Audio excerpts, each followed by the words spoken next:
Hello बच्चों, sky learning में आपका फिर से स्वागत है। तो आज हम बात करेंगे उन बच्चों के लिए जो बच्चे क्लास 11th से क्लास 12th के अंदर आ रहे हैं। तो बच्चों जिनकी 11th अच्छे से नहीं हुई है, उनके काफी चीजें मिस हो गई हैं, जिस वजह से वो सोचते हैं कि क्लास 12th के अंदर हम क्या करेंगे। तो ये वीडियो उन बच्चों के लिए है।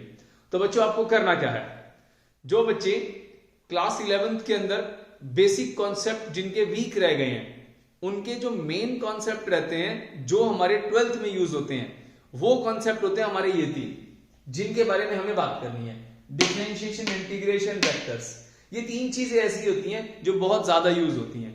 तो नॉर्मली देखने को क्या मिलता है, अब देखो बच्चों, अब क्लास 11th का सिलेबस इस टाइम पे तो हम पूरा नहीं कर सकते भाई, अब 12th शुरू हो रही है। अब मैं बोलूं कि 11th का सिलेबस करो साथ साथ, तो थोड़ा सा मुश्किल रहता है। उसमें क्या रहता है कि बर्डन ज्यादा हो जाएगा। बर्डन ज्यादा होने की वजह से क्लास 12th के टॉपिक ना छूट जाए, बोर्ड की क्लास भी है, करंट वाला ना छूट जाए पीछे वाले की वजह से, बात है यहां पे। तो आपको क्या करना है बच्चों, जितना हो सके आपको पहले इन तीनों टॉपिक्स को कवर करना है जिन बच्चों के ये वीक रह गए हैं।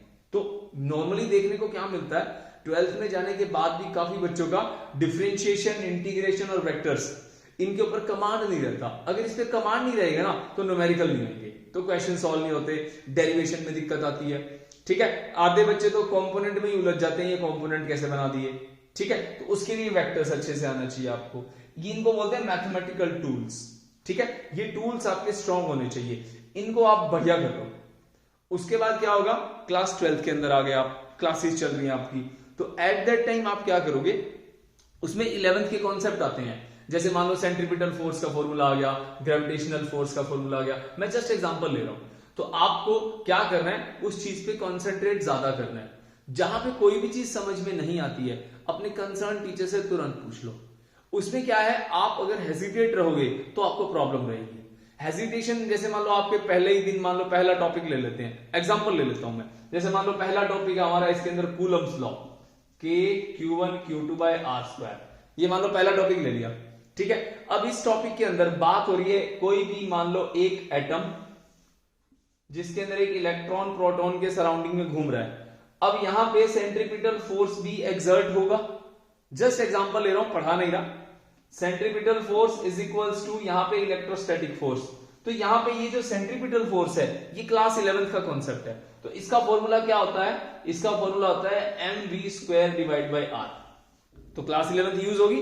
तो इस तरह से आपको क्या करना है, जो भी आपको ऐसा लगता है करंटली किसी टॉपिक में क्लास 11th का फॉर्मूला आ चुका है, उसको थोड़ा सा देखना पड़ेगा आपको घर जाकर के, या अपने कंसर्न टीचर से पूछो। ठीक है, बुक्स को जो आपको नोट्स हैं या जो आप बुक्स आपने ले रखी हैं, उसमें बढ़िया तरीके से पढ़ो, उस चीज को डीपली स्टडी करो, ये क्या चीज हो रही है, समझ में आ गया। तो ऐसे कर करके बहुत सारे कॉन्सेप्ट होते हैं। तो इसमें क्या होगा, आपको काफी चीजें, काफी फॉर्मूलाज क्लास 11th के आपको पढ़ने को मिलेंगे, देखने को मिलेंगे। तो कंफ्यूज नहीं होना है, उस चीज पे कॉन्सेंट्रेट करना है, उस चीज पे काम करना है, डिसिप्लिन मेंटेन करके रखना। ठीक है, जितना अच्छा डिसिप्लिन रखोगे, अपने लेक्चर डेली के डेली लगाने, कोई लेक्चर मिस नहीं करना, जो शीट मिलती है उसको ट्राई करना है, नहीं होगा फिर दोबारा कोशिश करो, नहीं हो रहा फिर दोबारा कोशिश करो, हो जाएगा। डोंट यू वरी, इस चीज के बारे में सोचना नहीं, काम जरूर करना है, एफर्ट डालने हैं, बिना एफर्ट के काम नहीं होगा। समझ में आ गई बात? ओके, तो ध्यान रखना बच्चों, all the very best for your class 12th। जो 11th में गलती की है वो बिल्कुल नहीं करनी। समझ में आ गया? इन तीन टॉपिक को बहुत अच्छे से करना है। क्लियर हो गया? Bye bye.